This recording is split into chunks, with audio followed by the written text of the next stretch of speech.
talk my shit, and I'll talk all that shit in the beginning.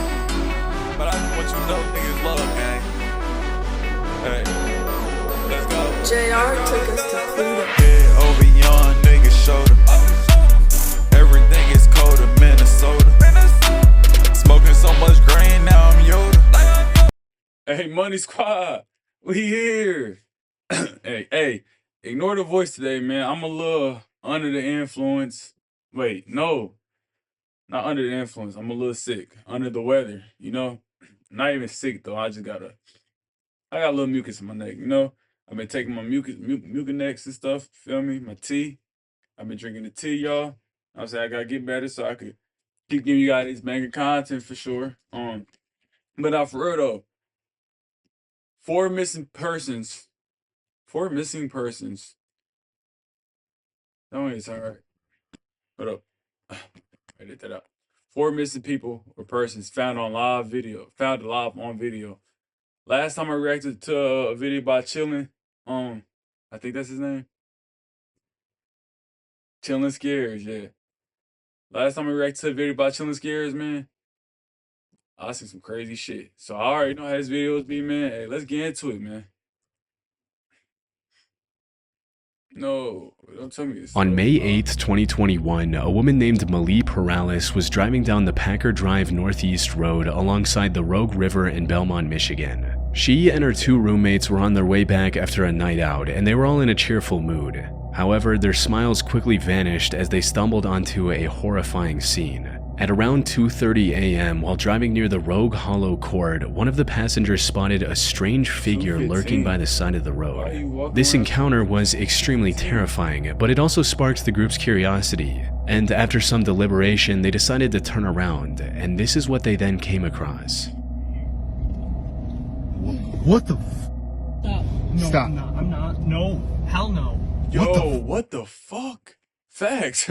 What the fuck? What the No. Nigga in this bit like this. Fuck is he praying? Nigga, he praying to motherfucking. No, I'm not. No. Hell no. What the Oh. They were around, dude. They saw what looked like a young woman drenched from head to toe as if she had just crawled out of the nearby river. She also looked like she was crying, banging her head on the road and waving for help.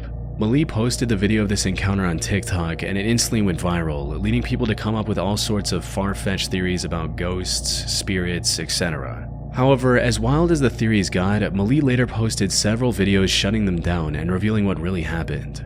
According to her, they kept circling back and driving past the disturbed woman several times after recording the first video to make sure she was okay. While none of them had the nerve to get out of the car and approach her, they did call the cops and waited nearby until help arrived.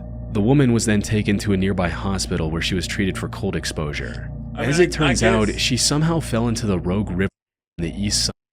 I guess she did the right thing. I mean, like, my heart would have dropped if I see her, you know, going like this, going like that. I don't know if I'm turning back. I can't see it. I just can't see it. I'd be too scared, man. But hey, you and swim across it onto the road. Great person, very fantastic person, amazing person. Yep, she had to have come up out of the water. Yep, there's a dig spot there. So she came up from down there. That's had to have been why she was so wet. This was the spot that she had left. I don't know why or what was going on. What are you still doing here? You still have not downloaded Pi Adblock? I know, I'm just gonna keep showing up I on your know, screen I until you know. download it. I know, you know. After regaining some composure, she also revealed that the woman was from Kalamazoo, a town that's over 60 miles from where she was found. However, she had no recollection of how she got to Belmont and fell in a river so far away from home. From what we know, she was most likely experiencing a severe mental break, where her memory gap was caused by a rare condition known as fugue state, something we covered in our previous video on the most disturbing mental disorders. For those who don't know, a fugue state is a rare condition where a person suddenly loses their memory and starts acting like someone else. They might wander off, travel long distances, or do things completely out of character without realizing anything is wrong. It's usually triggered that's by extreme serious. stress or trauma, and once it's over, the person often has no memory of what happened. And while this condition is quite rare, all the signs suggest that's exactly what happened to this mysterious woman from Kalamazoo, especially since the authorities later found her car parked behind a random house just east of the river. She likely drove to that neighborhood on her own but had zero memory of doing so, which fits perfectly with the known symptoms of fugue state. Malie also shared her video in a local Facebook group, hoping to find more answers about what went down. Unfortunately, the responses she received weren't as helpful as she'd hoped, since most people in the neighborhood believe the screaming and noises were just the sounds of a wild animal, like a coyote. But there were a few responses that deepened the mystery. Like this one person who remembered meeting her earlier that same night, stating, "Saw this person between Van Dam and Packer Woods around 10:15 p.m. Friday. Asked her if she needed help, to which she responded no." Another person also mentioned hearing about a woman walking into his neighbor's house, yelling hello 3 times and then leaving on her own. And while this added further evidence supporting the fugue state theory, these responses still left a key question unanswered. Who was she? Malie tried to contact both the police and the hospital for answers, but despite her insistence, both the police officers and the hospital staff refused to reveal her real name. That said, we still have enough information to make an educated guess. Based on everything I could uncover, the mysterious woman in this unsettling video was most likely Mei Zhou. She was a 28-year-old Chinese woman who went missing from Kalamazoo on May 6, 2021. Before her disappearance, she told her friends that she felt like she was being followed by a stalker she met online. Unfortunately, these are the only details about her case that were made public. I couldn't find any clear answers on whether the stalker was real or if she was just overwhelmed by paranoia. In either case, the constant fear and stress of feeling watched likely drove her to slip into some variation of the fugue state we discussed earlier. Hopefully she received the mental help she desperately needed and is now in a better mental state than she once was. That's a pretty woman. Very pretty Tracking down a missing person can be an extremely daunting task, but tracking down your name can black to all less than one line to Google yourself can be an automatic progress on these dollars and I'm better than that. too. I'm better than that. Streamer Lacey and his friend Click Flight Rex would have felt for that. were doing an IRL live stream in Miami, Florida. The two were simply going around town and having fun. What they didn't realize was that this stream would end up saving someone's life. It happened a few hours into the stream when they sat down at the Starlight Hotel Cafe for lunch. As they waited to order, a guy walked up to their table wearing nothing but neon green shorts. Lacey and Clicks initially assumed he was just another fan eager to talk to his favorite streamers, a pretty typical scenario for popular IRL streamers. But something about this young man didn't sit right. He was trying to keep a conversation going, but his words were slurred and nothing he said really made sense. Hey, are you sparring, bro? Are you sparring? Yo, you good, bro? Good what? The streamers figured he was either drunk or on some kind of drugs. For content, they started poking fun at him a bit before shifting their focus back to their stream. But the guy continued to linger around, acting very odd and saying unintelligible sentences for the next half hour or so before finally leaving them for good. The streamer simply labeled it as an odd interaction from someone under the influence of something or another and continued on with their stream. Lacey later uploaded an edited down version of this stream on his YouTube channel. And that's when he got an email that made him realize the significance of what they had just caught on camera. 2 days after this video went up, Lacey received an email from a man named Trent claiming to be the brother of the guy seen in green shorts. It read, "Hello, my name is Trent Coleman and my missing little brother from Michigan was on Clicks and Lacey's stream in Miami. He was wearing green shorts and they were making fun of him. He is not on drugs, he is schizophrenic, and he is 17 years old. If someone can contact me about this, I would be so thankful. He has been missing for 3 months and his case was put on homicide in Michigan." In most cases, emails like these are just trolls trying to mess with creators. However, after some research, Lacey discovered that Trent was actually telling the truth and posted this new development on Twitter stating, 3 months ago, a 17-year-old kid went missing and was put on homicide. Yesterday on stream, he came up to me and Clicks, and now his family knows. That's so messed up, like, to put a case on homicide. Like, did you guys really try your hardest looking? Because there's really people out here who really, like, they're missing, and they just really just say, like, they dead. You feel me? Like, you can't just keep putting stuff on homicide and not really getting down to the crime. There's so many people who end up losing their life because they with the wrong people who probably, like, traffic them, and they lose their life that way instead of actual homicide, you know? Like, come on, man. Cops, we gotta do better, man. Y'all gotta do better. Not we, alive and y'all. in Miami. I wasn't sure if I should make this public, but I'm hoping somehow this helps him be found for his family.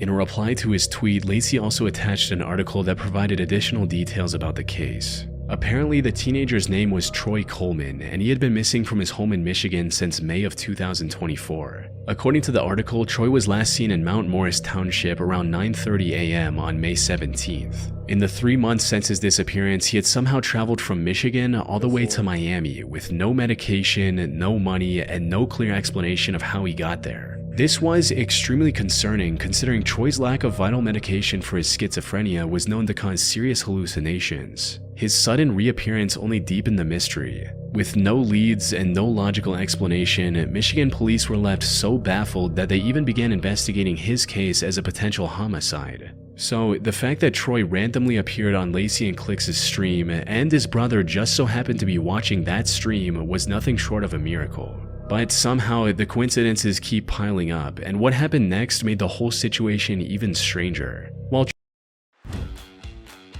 Juggling multiple client sites? Supercharge your productivity. While Troy was still on stream, another young fan approached the two streamers and tried to strike up a conversation. However, before he could even introduce himself, Troy interrupted them again and started saying something to the younger fan. He was still talking incoherently, which made the streamers even more uncomfortable and confused about his intentions. During this time, he also gave the younger fan the styrofoam cup he was holding. The young boy quickly took a sip of whatever was in the cup and walked away. Lacey's cameraman noticed the exchange and immediately pointed it out to the streamer. By now, they were convinced that Troy was on drugs, and that raised a serious concern. Had he just given the kid something laced? Not wanting to ignore it, Why the fuck would you drink that? Why would you drink that?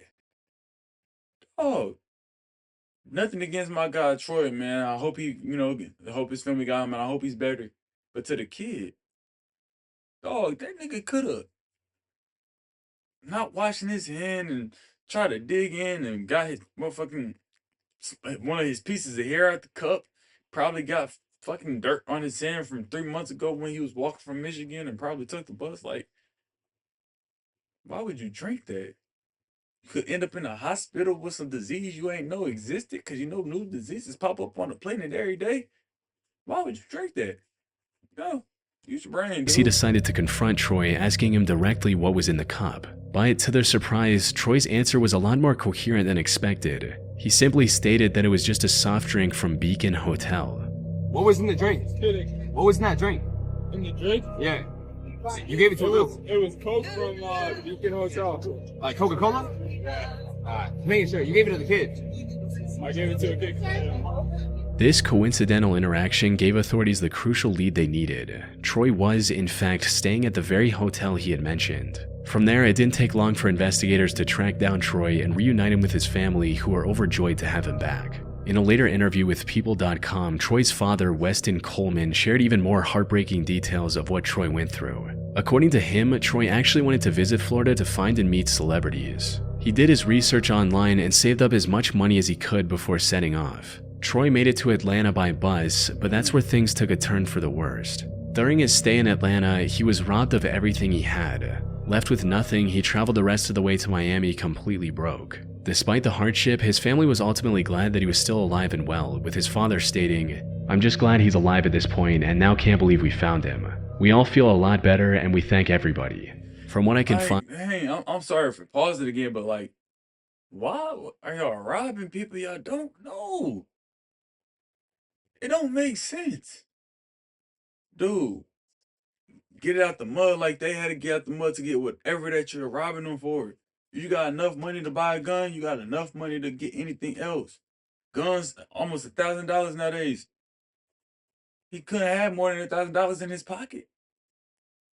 This shit don't make sense to me. Like, y'all always like, I just can't do that, man. It's bogus. that Troy's been living with his family so in Michigan messed up, ever man. since and has managed to stay out of any more trouble. On August 3, 2013, 40-year-old James DiMaggio invited family friend Christina Anderson and her two kids, 8-year-old Ethan and 16-year-old Hannah, over to his home in Boulevard, California. He claimed it was just a farewell visit before moving to Texas. And this wasn't anything unusual. James had been a close friend with both Christina and her husband Brett for quite some time and was like an uncle to the kids. And since Brett was away for a 3-month job in Tennessee, James helped the family regularly with things like driving Hannah to and from her gymnastics class. However, what seemed like an innocent invitation quickly turned into a horrifying nightmare. It started on August 4 when the children's grandparents called the police and reported the family as missing after not hearing from Christina all day. They also informed the police about the family's plan to visit James. However, when investigators reached James's home, it was already engulfed in flames. Firefighters rushed to the scene and suppressed the fire. Unfortunately, they were too late. Inside the burnt house, they discovered the bodies of Christina Anderson, her son Ethan, and even the family dog. And while this could have been nothing more than Not the dog. The dog? Dog? Oh, the dog. Man, rest in peace to they soul, man. Hey, condolences out to y'all family, man. Fuck, man. Sorry this had to happen to you, your son, and your dog. The dog. Fuck, man.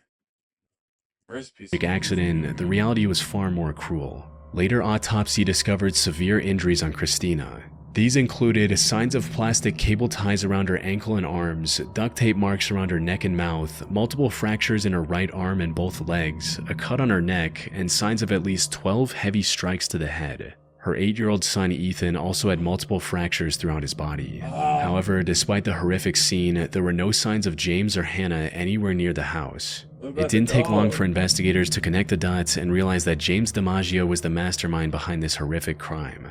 It also became clear that he had orchestrated the murders not just out of violence, but with the intent to kidnap Hannah. His actions were calculated and driven by some twisted obsession as he took her from everything she had in her life. After learning about this, the police quickly issued a statewide Amber Alert. Man, that nigga a fucking bitch, bruh. That nigga a hoe, bruh. That nigga's a bitch, bruh. That's so fucking weak. Like, what? Bro, this just a 17-year-old girl just living her life, bro. Feel me? Her mother trusted you enough to bring her and her little brother there. You feel me? To visit you, to see you, and your fucking weird, creepy ass gon' find it okay to take everything from this little girl, took her whole fucking family and her dog. A dog. You's a fucking coward.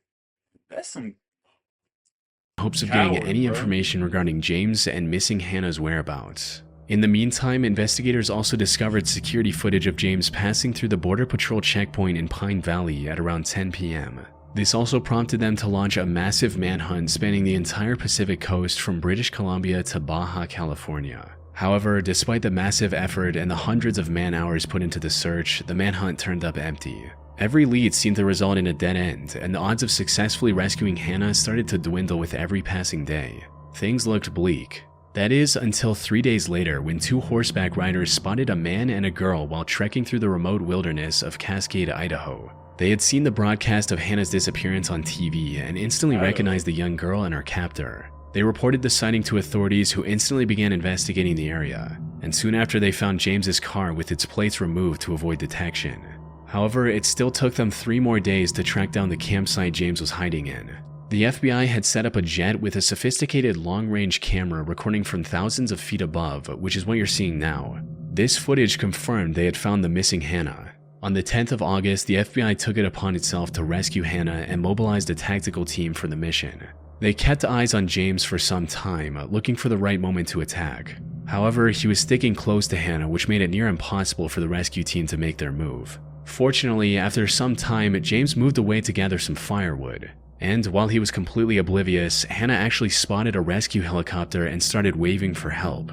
This was the perfect opportunity, and the FBI didn't let it go to waste. They quickly moved in and carried Hannah to safety.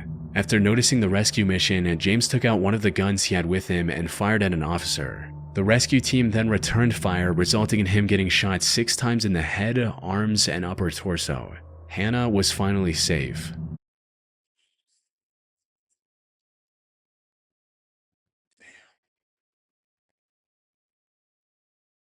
Damn. I don't wish death on nobody, but what goes around comes around. Karma's real. While this was one of the most terrifying experiences a teenage girl can have, Hannah's managed to completely bounce back. She is now 27 years old and is happily living with her husband and 1-year-old son in Vancouver, Canada. That's great. That's good, man. Just go with the flow. Get yourself up if the mood gets low. Sometimes Every take it time. slow. Any bad On the 27th of May 2013 at around 4 p.m., 73-year-old Robert McDonough disappeared from his home in Portland, Maine. Now, an elderly person going missing is extremely stressful on its own. However, what made Robert's situation even more dire was the fact that he was also suffering from dementia. For those who don't know, dementia is a mental condition which makes it difficult to remember things, think clearly, or even recognize familiar faces. People with dementia can forget everything from their own names to the faces of loved ones, leaving them confused about where they are or how they got there. This can also extend to forgetting where they live. For someone with dementia, wandering outside can quickly turn from a harmless mistake to a life-threatening situation. A person with memory loss isn't just lost in terms of direction, they're lost in terms of identity and awareness. They forget how to care for themselves, how to recognize danger, and how to make decisions in an increasingly hostile world. These conditions could prove to be lethal for a healthy young adult, and the danger is increased tenfold for a frail elderly man trying to navigate a world that no longer makes sense to him. He could have easily wandered into traffic or tripped and fallen in a remote area, and no one would have known. Put simply, Robert's life was in extreme danger. This is also why the authorities moved quickly after receiving the missing report and began searching every corner of the city. Oh, man. One of the ways to avoid dementia, dog, is relax on sugar. Too much sugar, bro. Too much sugar could start, builds up plaque in your brain, which causes within hours of his disappearance. Search and rescue teams spent more than 14 hours searching an area of Leamington after 73-year-old Robert McDonough, who has dementia, disappeared Monday afternoon. Around 6 a.m., search teams were briefed and started to intensify their effort. It was going into the second operational period, which means we're starting to ramp up, using a lot of GPS technology. Well, again, we'd have our pilots, we'd have ATVs, canines. However, they were having a hard time figuring out where Robert could have gone. When someone with dementia goes missing, searching for them is not like searching for someone who's just wandered off. In most cases, they don't even realize they're lost at all. They might walk aimlessly or even retrace the same steps without ever reaching familiar ground. Their confusion can send them in any direction, far from where they should be. But then, about 14 hours into the search, something happened that no one saw coming. On May 28 at 6:30 a.m., a reporter from Portland's local network was recording a section about the disappearance of Robert on the street, when, out of nowhere, an old man walked into the frame. Oh, he walked back home. At first, the reporter brushed him off as just another bystander. But after a few moments, he suddenly realized who the elderly man was. This was Robert McDonough, or Bob as he went by, the man everyone was looking for. Anybody give a phone call? I'm calling the warden service. They're at the This is Bob. This is you identifying as Bob McDonough? I think so. It's Bob McDonough. Yeah. He looks a lot like a watch guy. Yourself. Watch yourself. Yeah. That's Bob McDonough. Fortunately, he was completely unharmed, despite being out in the cold all night. Upon realizing his identity, the news crew immediately contacted the authorities. And it wasn't long before Robert was reunited with his family. But here's the thing, Robert returning like this was nothing more than a stroke of good luck. While his story had a somewhat happy ending, it could have just as easily turned into an irreparable loss. Thanks, man. Dog, this shit, wow, man. 4 missing persons found on live on video. Appreciate y'all for tuning in, Money Squad. We out.